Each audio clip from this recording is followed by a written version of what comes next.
L'humanité de Christ a aussi été glorifiée. Son humanité a été glorifiée, bien sûr, c'est une déclaration qui nécessite une explication, mais c'est une déclaration très précieuse, car aucune autre humanité n'est glorifiable. Son humanité était unique, capable d'être glorifiée. Elle a été glorifiée.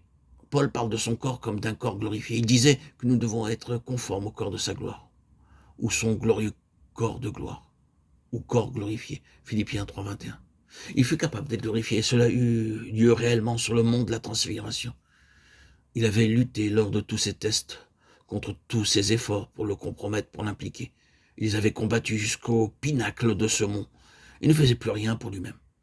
Le reste, c'était pour nous. À ce stade, il avait prouvé lui-même qu'il pouvait être glorifié. Et comme Pierre dit sur ce mont, Dieu lui donnait la gloire.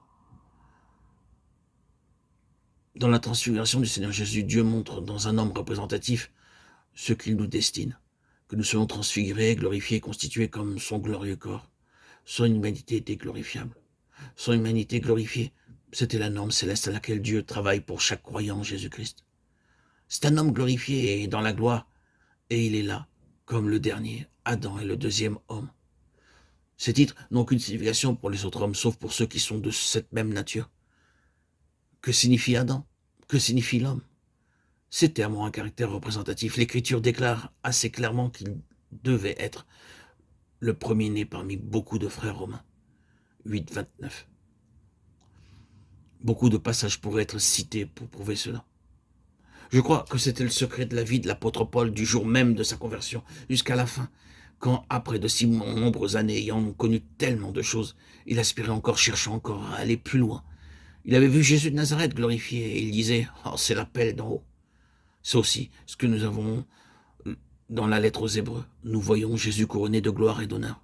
Et alors, l'écrivain va plus loin. C'est pourquoi, frères saints, participants du divin appel, Hébreux 3. De quoi s'agit-il ici? C'est Jésus couronné de gloire, comme l'homme selon l'intention éternelle de Dieu pour tout homme. Dieu appelle à sa gloire éternelle en Christ. 1 Pierre 5, 10. Jésus-Christ, dans une humanité glorifiée, est le modèle, le prototype, la stature, la représentation de l'intention de Dieu pour tous ceux qui croient dans le Seigneur Jésus. Ainsi donc, si nous avons reçu cette vie éternelle, si Christ est en nous, habitant dans nos cœurs, comme l'apôtre le dit par la foi, c'est cela notre destinée. Nous avons la base d'une vie incorruptible qui émergera tôt ou tard dans la plénitude de cette gloire. Cette vie le connaît maintenant comme notre représentant. La foi n'agit pas seulement pour le pardon des péchés, pour la rémission, pour l'expiation, et non seulement pour la justification et le rachat.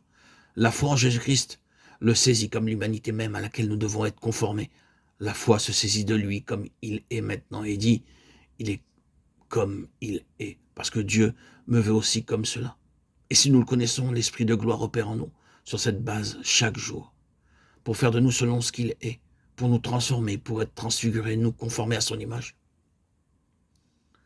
Toute la signification des activités et des méthodes de l'Esprit de Dieu dans nos vies consiste à poser une fondation pour la gloire.